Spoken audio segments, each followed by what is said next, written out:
Yeah, I mean, I was thinking about that before the game. Is it just it's that one big performance from somebody that gets it done for you and snaps you out of it. And Chase, G drove the bus today for sure.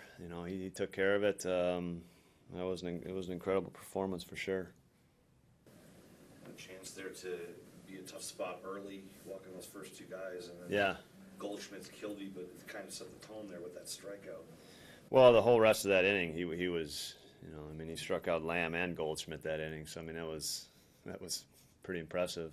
Is that right? He struck out Lamb too. Yeah. So, he got it together, and I thought he made some good pitches to Blanco that just missed. So, but I thought Jet did a good job getting him through that first inning, especially. And then he was, after, like you said, after that first inning, he really got it going. The other thing he did in that first is he hit 97, and that's not been normal, but he's thrown a little harder this year. How much does that play into his well, it's certainly,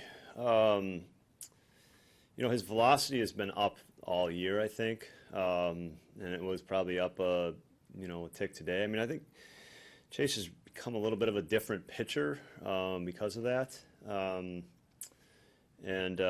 So I think he's still making some adjustments with that. But obviously today it was a lot about his fastball today. I mean, his fastball was certainly the best fastball he's had this year.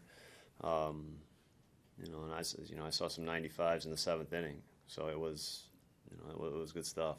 Craig, you see a lot of Zach when he's locked in like he was his first three innings. It looks like he could be in for a real long day. He was just dominant there early on. But what changed from what you saw? Well, our at-bats, we gave him tough at-bats. I mean, it's simple as that. I mean, we got a little bloop double from Sogard, and then I thought Aguilar and Travis Shaw had tremendous at-bats, laying off stuff.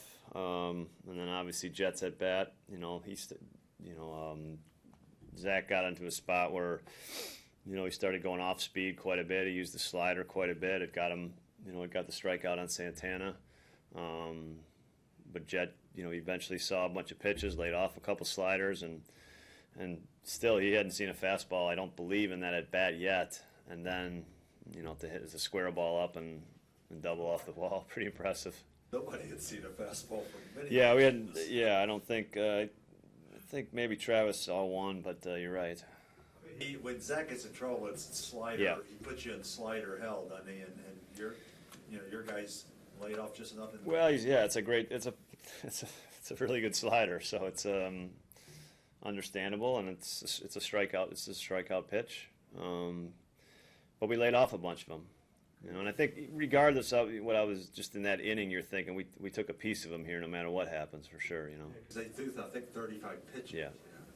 That double changes that inning too, doesn't it? Getting him into the stretch after he looked so comfortable the first 2 innings. Yeah, I mean, just getting something going. I mean, he was, his first 3 innings were, quick. He was throwing just a ton of strikes. He wasn't throwing balls, and they were on the edges. So, just getting something going, getting him in the stretch. I think started it. Craig, with Chase entering the 8th at 111, if he gets out of that, you have to assume he's at least in 120. Does he have a path to a no-hitter pitch-wise, or what were you looking Yeah, at? I mean, there's going to be a lot of conversation at that point for sure. I still thought there was a path to it. Yes, I did. I mean, he had to get through I was hoping he got through the 8th, and I was hoping I had a tough decision. You had Scahill up in was it the 7th? Was that Torres was up in the 7th, yeah. Okay, was there a scenario where a guy came in with a no-hitter intact? No, it was, I mean, if there was some walks involved, certainly, I mean, he went 3-2 to the leadoff hitter there, and he'd thrown a bunch of pitches to him, so there was this, it was 8 or 9 pitches to the first hitter of that inning, so that guy gets on, it's more about making sure that he's ready for, that hitter away and then you got to get him up at that point. Consider what had gone on this week. You could make a case that last night was your toughest loss of the season. You make that case a lot, Tom. I think that's my first time this year. No, you've made that before already. This year? Yes, you have. Yeah. I'll have to go back. It's kind of like when I talked to you about Hernan Torres last year. You know the exact day and time. You're unbelievable.